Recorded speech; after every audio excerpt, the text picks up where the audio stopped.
Kick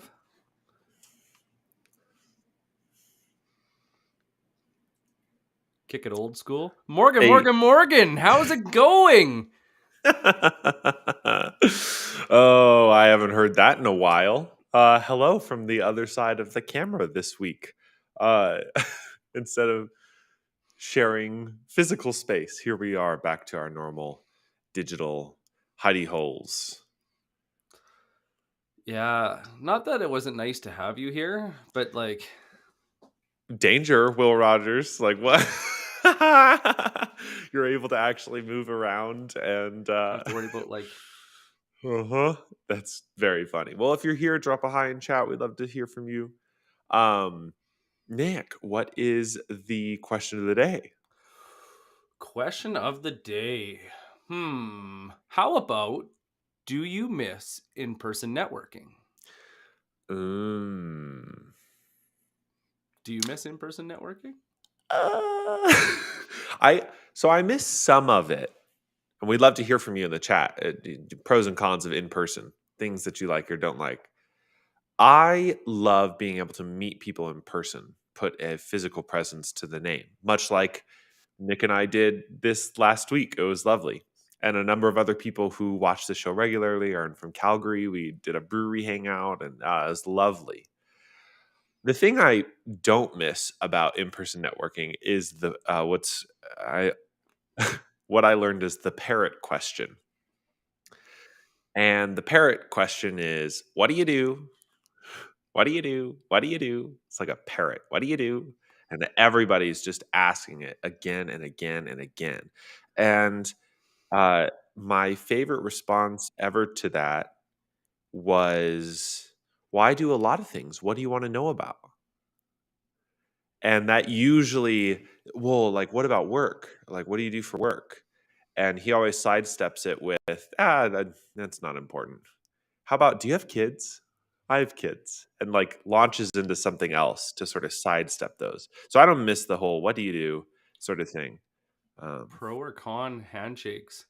I'm gonna go pro. mm, I still like a good handshake. Depending on how well I know you, the hug can fit in there sometimes too. Just gotta, Hmm. it depends. The It old age-old depends. marketing question. It depends. Do you miss in-person networking, Nick? I do actually. I Mm, like you. I don't miss the drive-by business carding. Call me if you need anything. I don't know what you do, and I don't want to talk to you. Have a nice yeah. day.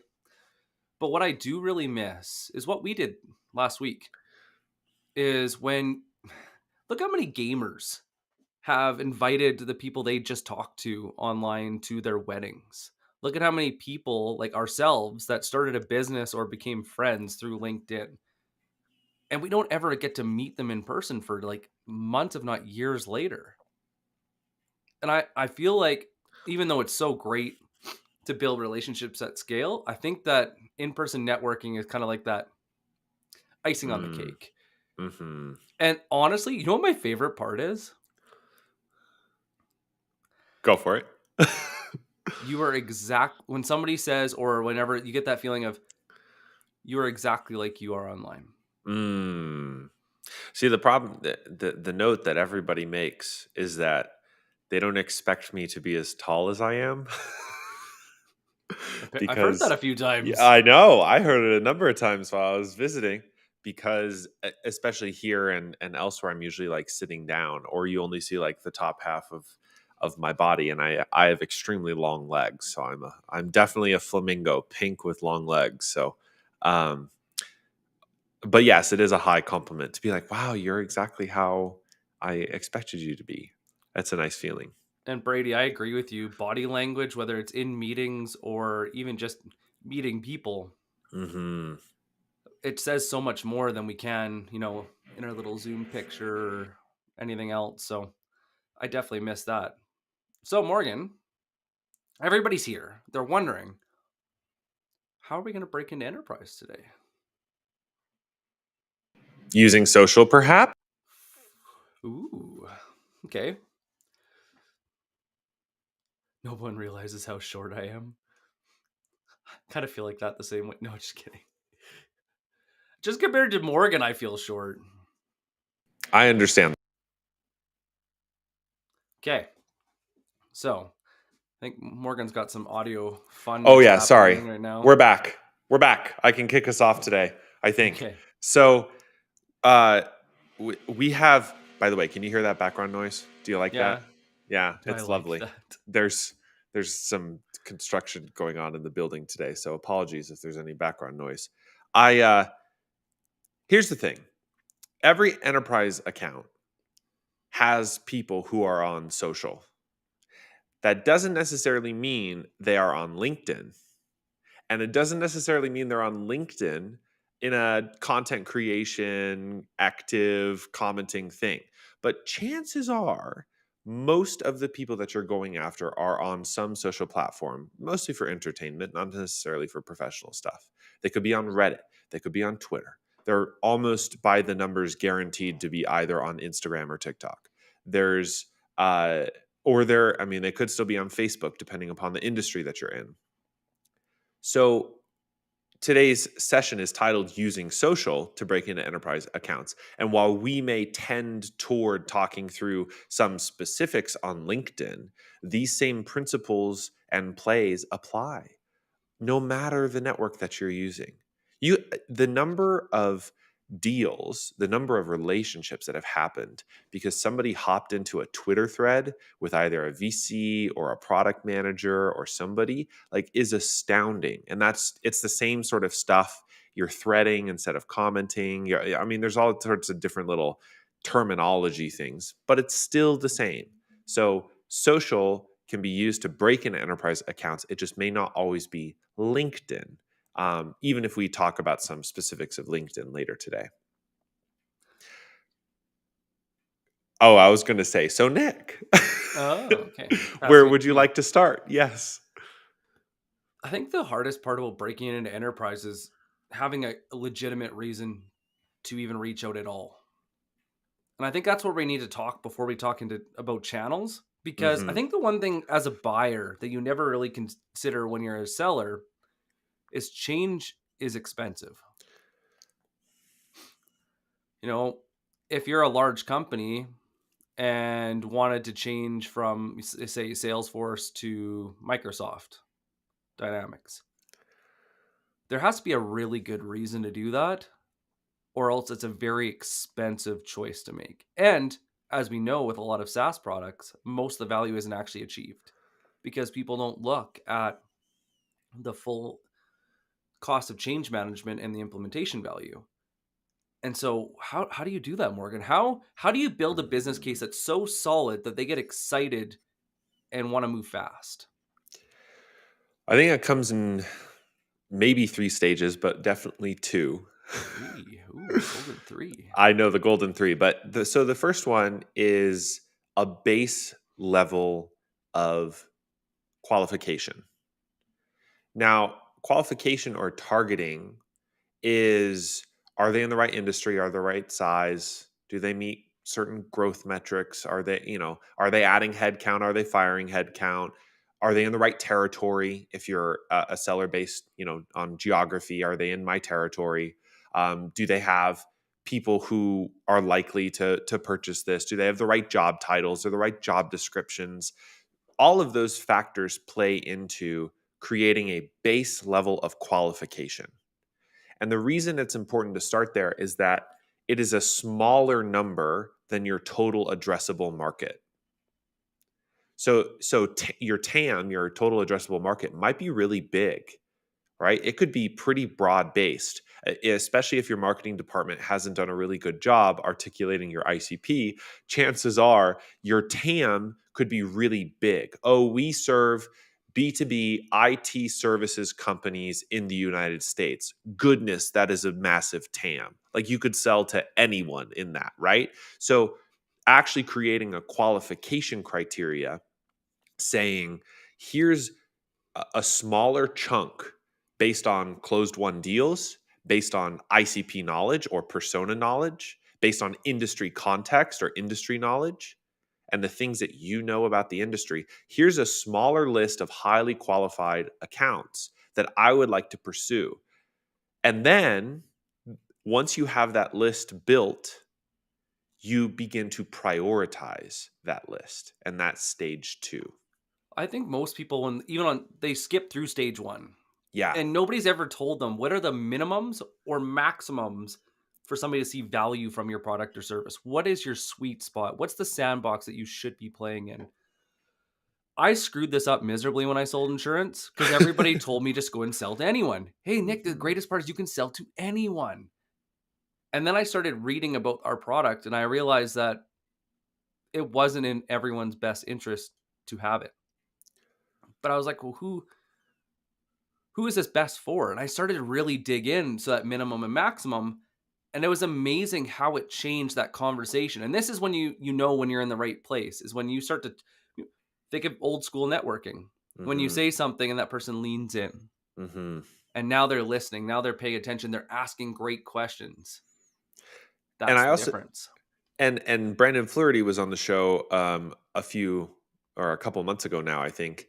His episode just recently re-released on the podcast.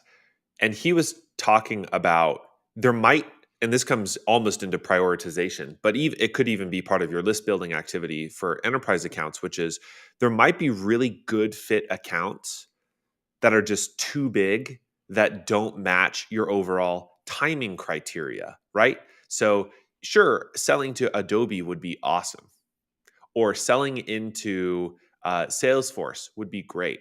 But chances are, selling to a Fortune 10, Fortune 100 sort of company is a very different deal size than going a little bit further down. And Brandon articulated that really well in that episode.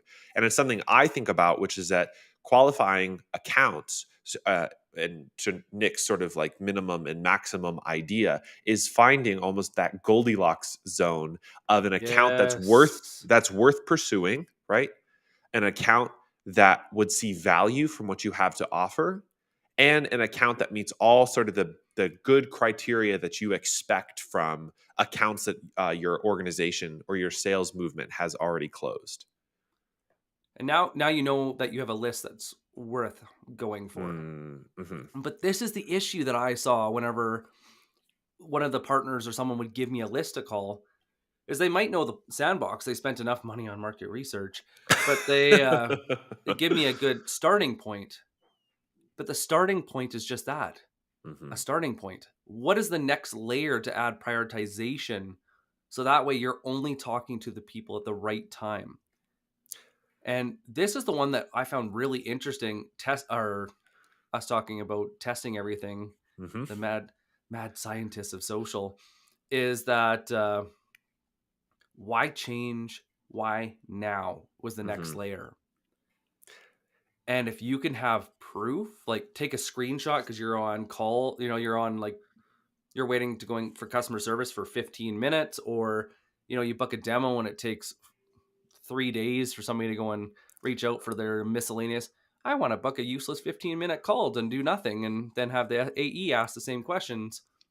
You can go and actually document all of that. That documentation is what you can take with you.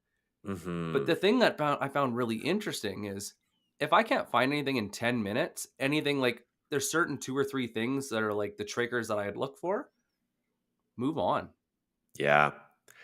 That's such a good principle. I think, Nick, what we've been thinking about and working with sales teams on is the gut check question, which is why are you reaching out to them today versus 60 days from now?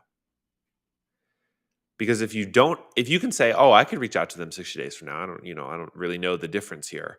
That's a gut check to say you got to work on your prioritization. You have to work on these triggers.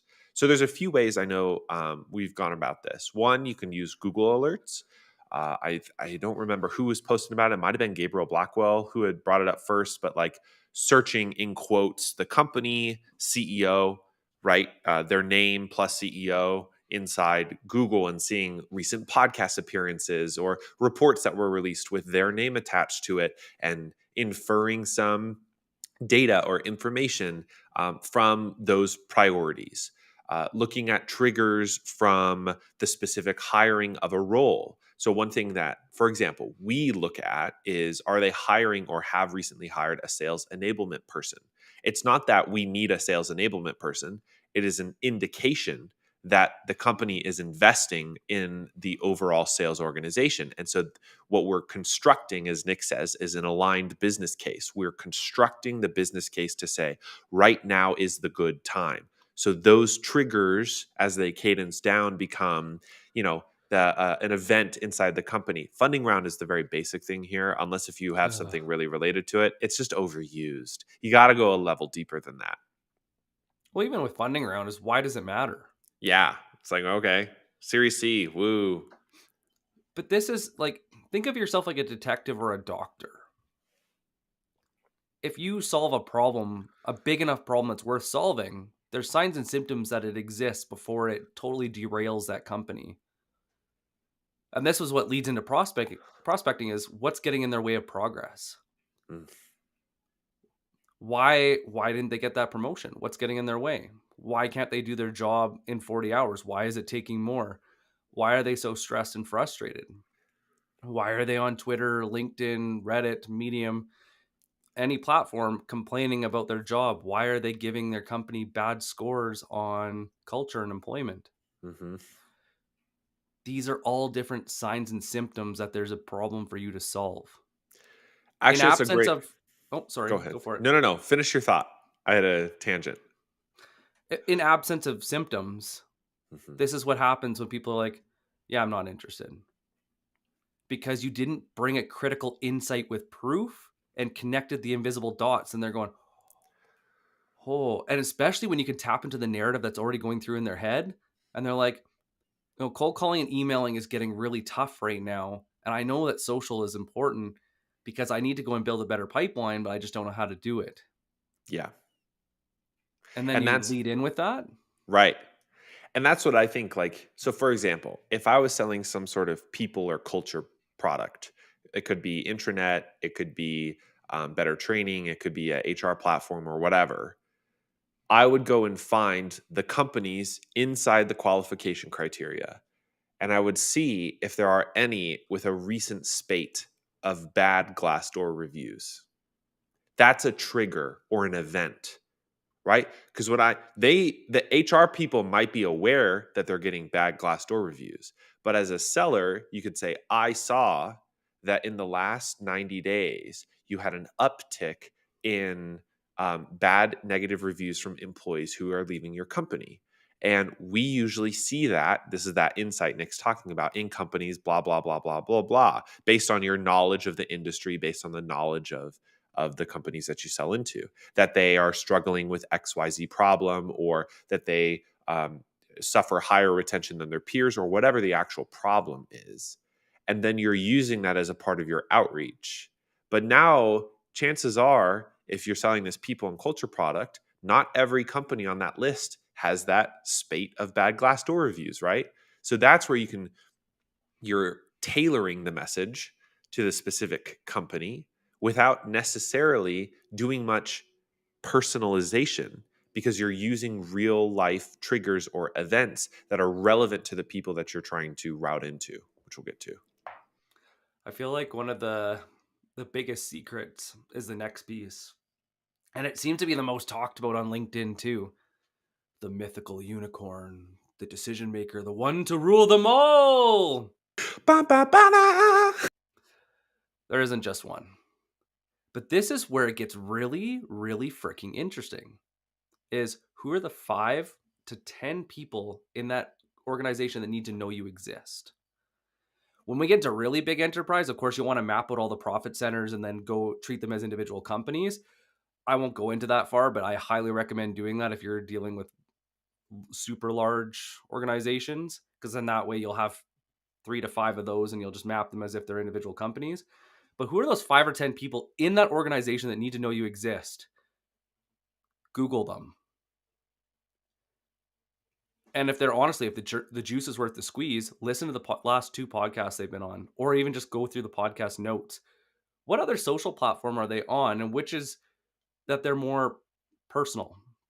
Are they on Instagram posting personal stuff? Are they on Twitter posting personal stuff? Where are they researching their industry? And you'd be surprised at how much information is out there It just might not be on LinkedIn. And this is like the like, oh, like I don't know how many executives, especially on tech, that are on Reddit.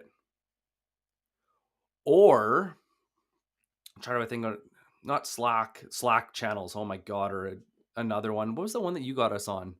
That Discord? yeah, I really struggled with.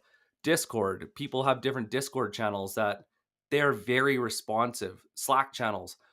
One of the weirdest ones I just never thought of that's been really good is WhatsApp channels.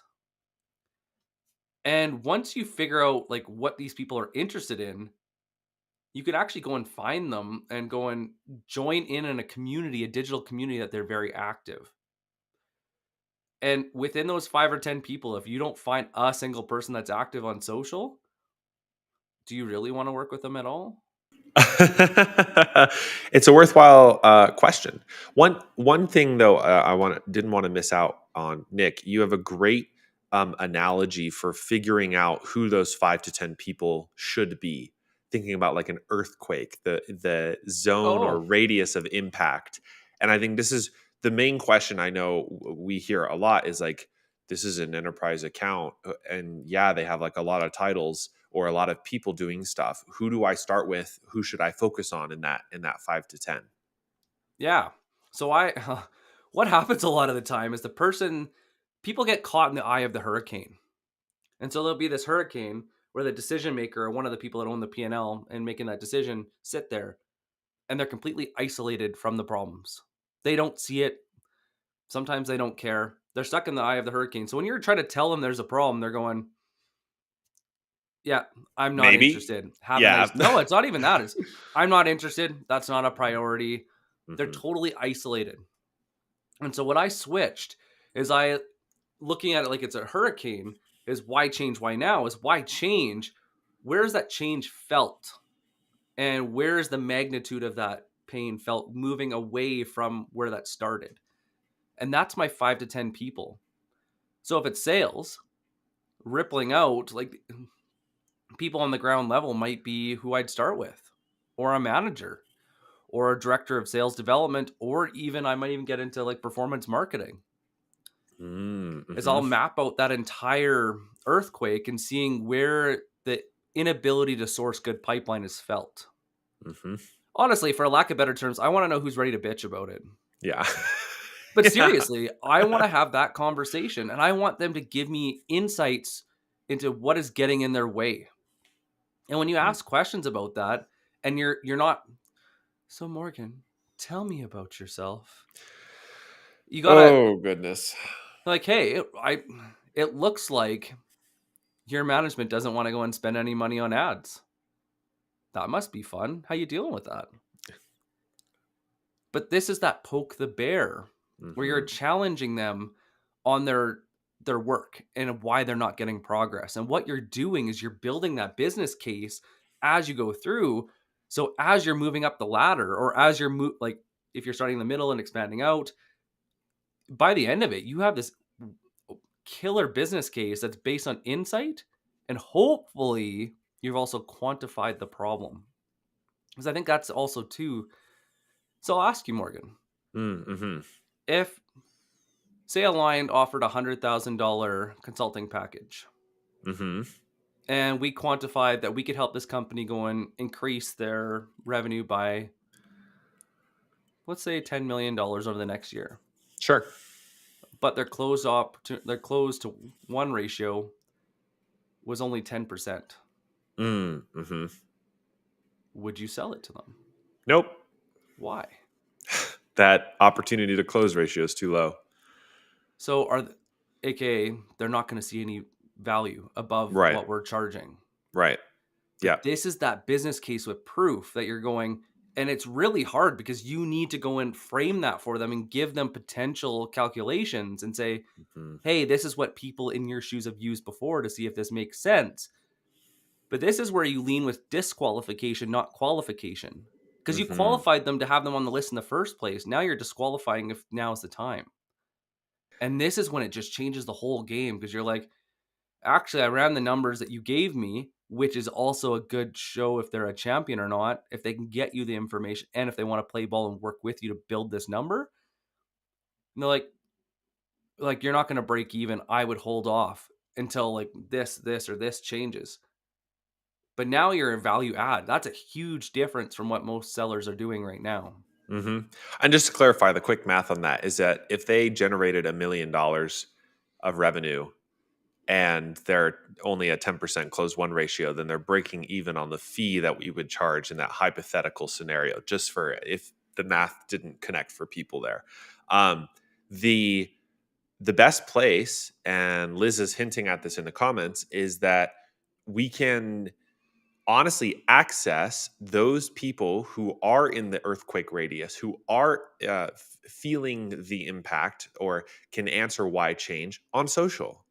It's not going to be everyone. Again, and it may not always be LinkedIn, but there are always going to be ways to construct those insights by just building relationships with people on social. And this is why I think something that I see too often in sales, and it's not coming from sales, this is an outsider perspective, but we sort of rush in to try and get the first person as the right person for the account. Yep. And I have never, ever had that happen. Like the only time that the right person was actually the right person was on a referral. Yep. That's it. Exactly. Or an It's intro. or an intro. That's basically the only time it's guaranteed that they're the right person. Oftentimes, the first or second or third person you talk to isn't necessarily going to be the key decision maker, the champion, or somebody who is actually going to sign off on the contract. But as what Nick is pointing to, they can provide juicy insights about the account that you can use further down the line as you talk to more and more stakeholders inside the account. And so it's obviously, like, is there a balance here? Sure, you don't want to just waste your time always talking to people who don't have any signing authority. But the flip side of that is, can you procure interesting insights, poke the bear, generate good conversations with people to understand what's going on inside the account? Because this is the missing link I see. Qualification helps get your list to a smaller size in your total TAM, and prioritization is essentially an assumption. You're assuming that today is better for XYZ reasons. And those early conversations are just validating those assumptions. You're saying, oh, okay, so I thought, I went and saw this article. Is that true? And then you're piecing together in the conversation you're having, saying, oh, I saw this, how's that working out for you? And they go off and validate all of the things you think are actually happening inside the account. Then you can take that, arm that, and use that to somebody else, or to go further inside the account, basically. You know what I wish somebody would have told me sooner? Hmm. Going through this process, I always used to find people that were willing to talk. And it always bit me in the ass. And because they would give me information and they would go and set up meetings and then they go nowhere. And then I started to notice, and thank you, Challenger. Well, then I started to notice that the people that were really good is when you gave them that insight based on the proof that you had got going through that account, doing that account research process, and you hand them the proof, and they're like, "Are you sure?" And they start asking really good questions. But when I was more junior, I leaned away, and I'm like, "Oh crap!" Like I got somebody that's just trying to go and like derail this. What I didn't realize is they were trying to make sure it was true. They were validating your business case and seeing if they wanted to get on board. And I screwed that up for so long, so long. Yeah, I mean, it's okay to as well. So my main, I don't know, transition point here as we get more into social is the other way you can do this, which isn't necessarily one to one, but is maybe many to many or one to many, is using social listening to procure some of these insights as well. And so, one thing that you're able to do, sometimes with platforms, sometimes just using the native search features. Nick and I are of the opinion that Twitter's search features are much better than LinkedIn's. But to search through the platforms and see what people are talking about. And actually, some of the best insights I've ever gotten on some of our ICP clients is from Reddit, because there are great threads on Reddit about problems. People go to Reddit all the time and ask questions or complain about stuff. Savagely going to be honest. And that has built a lot of interesting insight or knowledge. And here's the balance. So sometimes a small bucket of the accounts or posts you will find by searching terms or keywords on social to find conversations that are going on is only going to build your industry context. It's only going to be broad based, right? It's things that you could bring into a conversation with an account, but it's not necessarily going to be about an account specifically. But then there's another bucket that is going to be about the account specifically. And this is a lot easier to find on something like LinkedIn or Twitter when it is a particular product manager, HR director, sales, whoever that is actually out there asking for help, posting about stuff, or talking about questions that they have. And then you're able to identify that that might be a priority for that person. And so using the platform as designed to find conversations can also allow you to do this on your own time. You don't always have to spend one-to-one time. But with the 5 to 10 people you've identified, that's probably a good idea. But if you're trying to build more insight, more knowledge about the account, Google's your friend, Reddit's your friend, Twitter's your friend. Using those places to search meaningful conversations about that account to figure out what is really going on inside. Am I right? Am I close? It's like a dartboard. Not everything you're going to hit is a bullseye, but the goal is you're not missing the darts or you're actually scoring some points. And I think the biggest problem when you get here is pitching Mm-hmm. too soon. Mm-hmm. Have you guys ever sat down with your significant other and Mm. they just want you to console them and you start trying to solve their problems and they get mad at you? Or they tell you that they don't have a problem? Yep. Yep. What was the, remember that infomercial? It was like the nail in the head. Yeah, it's not about the nail. You guys should Google that. It's really funny. It's very funny. And the mistake that we make on social of all platforms compared to email or call is that people are logging into social to be social. There is I know, crazy idea. I thought they were there to get promoted by marketing.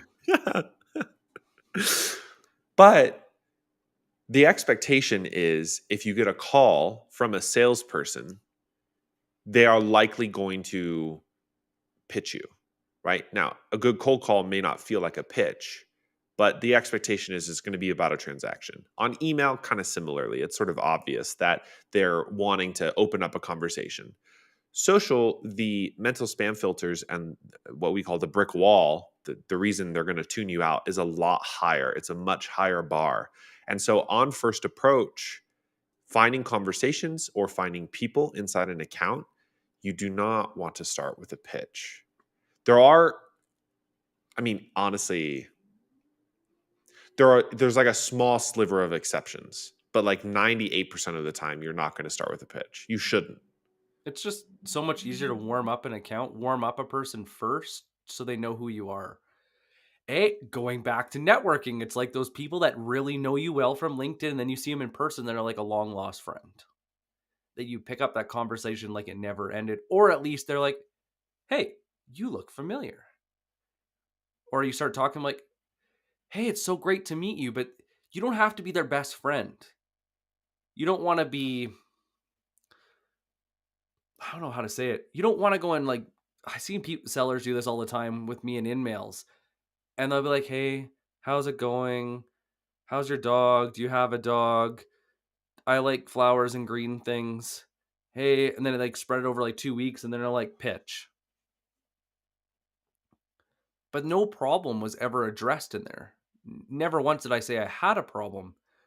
So I think this is why I say like pitching too early kills, doesn't it just kill the deal? It kills that relationship. It kills that opportunity to ever have a conversation again. And this is why I tend to lean away from ever using a nurture sequence, is because I want someone in that process is going to say, hey, this and this is happening. Oh my God, it's so frustrating. And they'll tell you once you, if you get close enough, They will expand on that. And now you're off to the races. And the more information you can fill that in, almost like you're building a jigsaw puzzle, this is when deals start to really take off and they don't lose momentum. Because what happens is when you transition from booking that first meeting to starting your disco and getting through like the buyer enablement, is when you don't have enough of the jigsaw puzzle filled in, they bring in more buyers. The buying committee keeps growing because they're too afraid to say no. And I saw Will Aiken just commented, it is a very funny video. But it's actually really important to to loop this in with what Nick's saying, which is we don't really have time to cover this today. We have a deep and extensive library covering this topic on our YouTube channel, which is your profile needs to be non-salesy in order to start these conversations. And I have struggled with this. The reason I say this is because I have struggled with this. When my profile headline or when my overall profile was very pitchy or salesy, and I would start a conversation with somebody, they're immediately on the defensive. They're immediately just waiting for me to pitch. And a couple of times, people just blew through it. They were blunt, loved them for it, and they're like, "What are you selling me?" And I was like, I'm not selling you anything. I'm not one of those sellers out on social. I'm genuinely here to have a conversation, and I want to know more about this stuff. But that puts you on the wrong foot if your profile doesn't provide you credibility to have these opened up conversations with prospects, or more open conversations with prospects. And that's because if people are expecting you to pitch, they won't be honest with you. They want you to pitch and be over with it. That's it, especially on social. And most of the pitches are so bad that it feels like they're wasting their time, right? If you put yourself in the buyer's shoes or you have been pitched on LinkedIn, I don't know, 95% plus of them are really, really bad. And so when somebody sniffs that out, rightly or wrongly, they're just going to want to get it over with instead of having instead of having a real conversation. That's why your profile is important. That's also why your approach is so important. So, Nick, what are a couple of ways that you prefer to route into an account on social Just without one. just pitching? Oh, okay. Yeah. Finish your thought. When you send outreach that's really crispy and you hit on a really good insight that really makes them think, almost always look at your profile or at least Google you. They won't spend time going through your profile unless there's something super interesting, but they'll do a quick 3-second like, are you credible? That's it. You don't have to go in. Everybody gets like really in the weeds. That's more for our followers than it is anything else, in all fairness. Yeah, it's But you true. still need to do like, it needs to be done. Button it up. 3-second test. Do they know what you do and they know what you do well? And the biggest thing is if somebody was going to refer you, do they know what to refer you for? That's probably the easiest way of explaining it. Definitely. Okay, so how do I route into accounts? Yeah, especially out on social. I find the biggest thing is on socials, you need to find where people are active. And so I used to just go and lean on LinkedIn and I would just find the five or 10 people in the right area following that earthquake piece that were active, or get as close as I could to get introductions. I actually found that with doing a Google search and finding out what other channels they're active on actually works a lot faster, because before I would do it one by one. Now I'll do it in like one day. And the irony that I didn't realize, and Evan Patterson does this really well too, is when you swarm people with a really good message that makes them think, they start talking about you.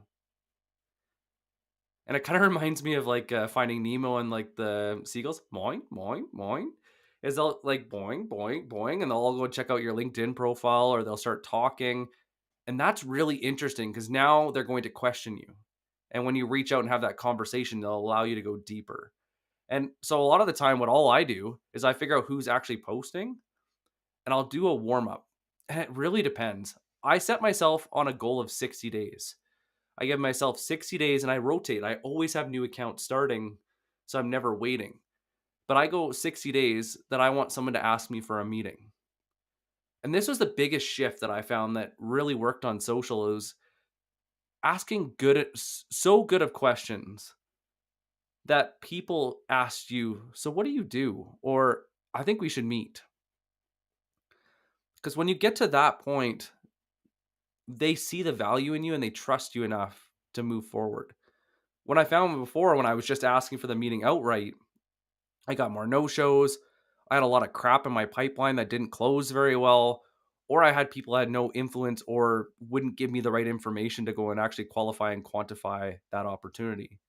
And so give yourself 60 days and let different deals mature at different rates. So you're not, trying to drag somebody through the finish line.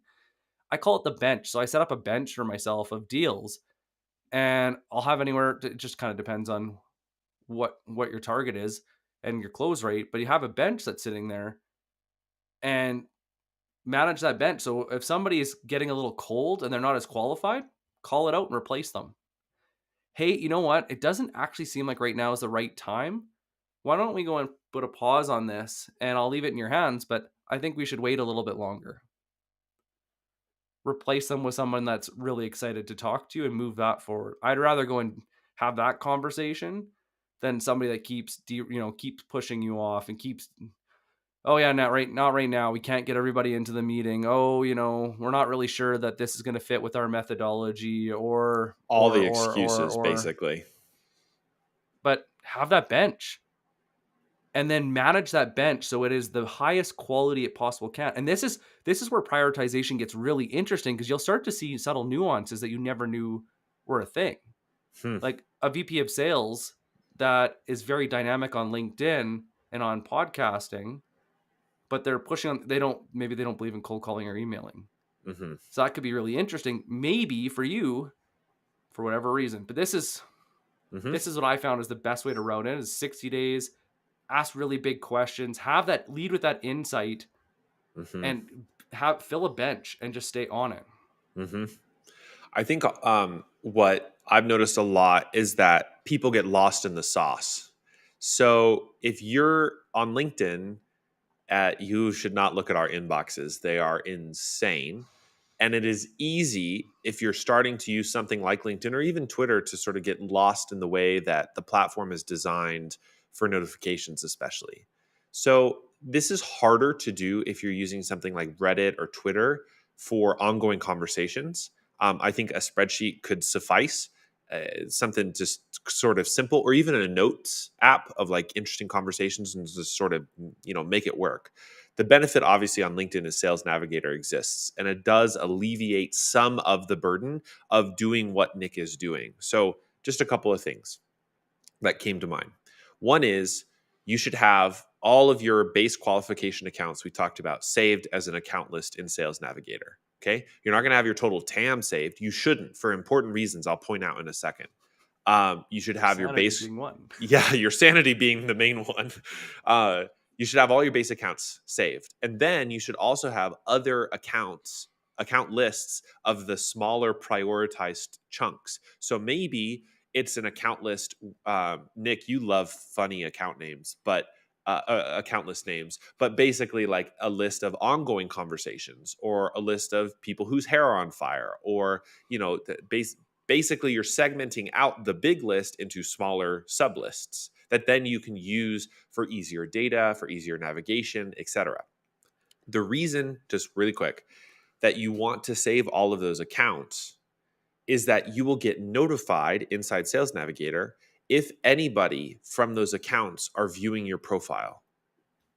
So, as you're warming up an account, if you have them saved, you can see who at that account is actually viewing your profile. And we use this to great effect because you don't have to do an immediate outreach, right? This is the thing. Like, we don't have to be super intense about it. What we're watching for is there momentum building?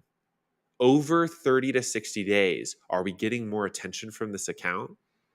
Are more people paying attention to us than they used to be? And that can trigger some additional outreach to the right people, depending upon the conversations you're having. But that only begins by having all of those accounts saved. And the exact notification that will show up is person, an unsaved lead at account, viewed your profile, and has their photo and has their account title. And you can click it and you can learn more about that person.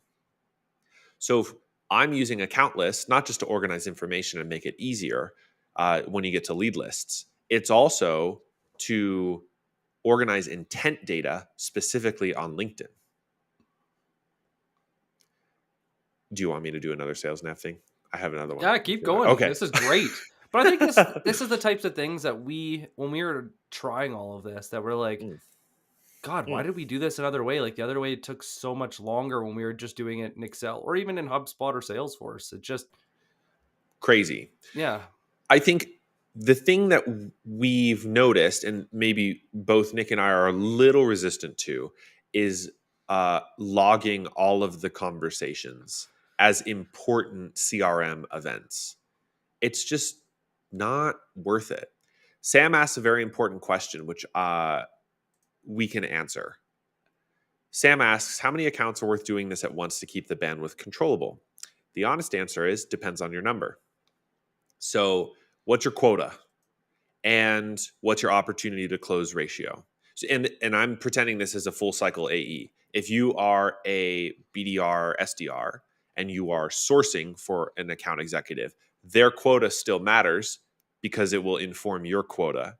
But you're essentially going to reverse engineer the number of booked deals, the full quota, qualified pipeline or closed one accounts. You're going to take that. So if you know your closed one accounts, their quota is $1 million and your average deal size is $200,000. Just throwing out some numbers here as some examples. Then you're going to need 5 deals for them to hit quota. You know that the opportunity to close ratio of that account executive or of you is 20%. So 20% of qualified opportunities become closed won deals. So you are going to need 25 qualified opportunities to close 5 meetings. Did I do that math right? yeah, Is that 5 yeah, 20%? yeah. Okay, yeah. Yeah, yeah. You got it. That and then Nick's pro tip here, and I don't mean to steal your thunder, Nick, is you want 25, right? You need 25 then ongoing conversations, and you need 25 new conversations at any one point in time. That could be a little bit higher depending upon your booking rate and how likely it is you can turn a good conversation into a qualified deal. But if you only focus on new conversations, you're going to lose the ball and you're not going to. And if you only focus on ongoing conversations, you are going to lose momentum because the timing isn't right or whatever else. So you always need to keep the new deals going. Did I get And that basically right, Nick? I know this is yeah, more your and then formula. absolutely. And so what I'll do, Sam, as well, is I'll also have everything's organized by account.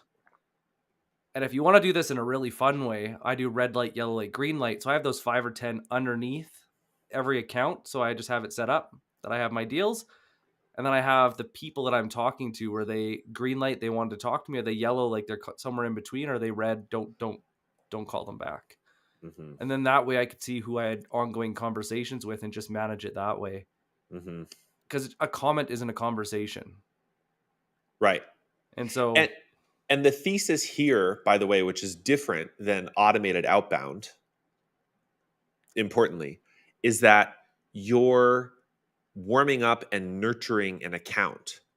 You're not just doing direct outreach and looking for an email open rate or a response rate, right? You're looking for nurturing an account to become qualified pipeline based on your base level qualification and your prioritization criteria. So you don't need to do as much volume, especially for these larger deals. That's why we didn't take the qualified opportunity and then reverse engineered some booking rate, because that's not actually what's going on here. If you start with good shouldn't be. qualification, it shouldn't be. Yeah, right. If you start with good qualification and you work on your prioritization criteria, you just need to keep up momentum between new accounts and ongoing accounts. That's all. That's basically the thesis there. Over the course of 60 to 90 days is the timeline we think about. And that's kind of where the art comes in, is just figuring out that golden number. And also for your sanity, how many you can realistically manage. I will say, as you do this more and more, you get better at it and you can do more. For sure. And using social in like one to many ways, Mhm. not like, hey, I took a meeting with you and I magically ended up on your newsletter. Like, God, I hate that. Oh, those are the worst. Don't send me your shit. I never asked for it. But Yeah. once you start doing this, is you can nurture it in a way that is meaningful instead of just what makes sense for your company. You can actually do like an actual buying experience. And the thing is too, is you can also, if you don't have as many big accounts, you can also run this as a separate, you can also run smaller accounts too, Hmm. but do it a little bit less and just accelerate it. And Hmm. so for smaller accounts, is maybe instead of going to the personal level and diving in and doing like the 5 or 10, maybe you just do 3 or 5, like 3 to 5, Yeah. and you go more direct. Hmm. Hit them with an insight hard Hmm. and see if they want to play ball. If they don't, move on. Like, And it does depend on your ACV. Like, is the juice worth the squeeze? If you're selling something at $3,000 a pop, you don't have the time to do that. Your quota is not set up for you to do a lot of account based work. But if it's higher, if it's 10 grand, 50 grand, whatever, then yeah, I mean, at the very least, it should be a few key people. It may not be 10 to, folks, unless if you're selling something a little bit larger. The last note, really quick, just on sales nav, another little pro tip is if you do save leads, if you create lead lists and save leads at those accounts, you can do a lead filter by account list inside Sales Nav, and then you can filter by active on LinkedIn or posted on LinkedIn filters, and so you can find the low hanging fruit leads at each of the accounts that you would like to target. And now you can organize that however you want. It doesn't, it's at this point, it's not as important to have really good, clean lead lists. And in fact, you may actually want smaller lead lists because Sales Navigator is going to notify you most of the time whenever that person posts. So then your notification list gets really, really long if you're doing all this together. So you may not want to save a ton of leads inside Sales Navigator unless if you want to engage with them and warm them up strategically. But honestly, there's a delay on the Sales Nav notification when they post content. So it might be better just going and following them and engaging with them natively in feed and hit the creating a bell. little like bookmark list in a spreadsheet, hit the bell, get notified in normal LinkedIn whenever they post, whatever it is. That's a much easier way to organize your time because this is really important. We've talked about momentum here. This is a marathon. You like, especially for larger accounts, you, there's going to be a Princess Leia, every one in 1,000, right? Somebody who you call up and it's like the right time. Oh my God, yes, I needed your help. Oh yes, I can't wait to talk with you. This is exactly what we needed. Like that's a 1,000-year flood event. Like that's not going to happen every day. So you have to organize your time effectively and have these systems so you don't lose it all. And we say that, I say that from experience because I've lost it all and lost my sanity as a part of figuring this all out. Um, so that's uh, Sales Nav is helpful in LinkedIn, and I expect you can create some similar structure if you're using Twitter or Reddit or any other kinds of social platforms. And there's tons of different social listening software like Trender.ai Hmm. and many others that make that a lot easier. The one thing that I never realized would be so much fun was multi-threading in DMs and comments. Heck yes, he does this all the time with me. You have say you're in your prospecting, you're starting to build this business case, and you hear that there's a problem. Like this is something that they want to solve, or they need to go and learn a little bit more about this one subject before you can have the bigger conversation. I'll Hmm. tag them in a comment. I'm like, hey, we were literally just talking about this, and this article explains it really well. Or, hey, I just saw this video. I dove a little deeper than what we were talking about the other day. Love to go and have coffee and discuss. But don't just do one person. Uh, I try not to go any more than 5 because that gets to be a bit frustrating. But if you have, I find that golden number somewhere between 2 and 3, that those key people Mm. that don't normally talk, one's in the eye of the hurricane, but knows there's an issue because they've admitted it, but they don't know the impact. And so I'll use multi-threaded DMs and comments to go and bring them closer together to have that bigger conversation between the two of them, not necessarily with me. I want them to start talking. And then Mm, you got to think, is this public knowledge or is this private knowledge?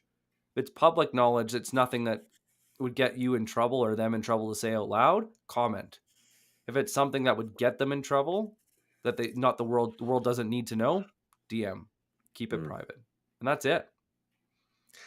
It's super easy, and I have to say, Nick, you've generated some very interesting conversations in the DMs doing this, because in some way that this is discovery. It's just happening before an actual discovery call.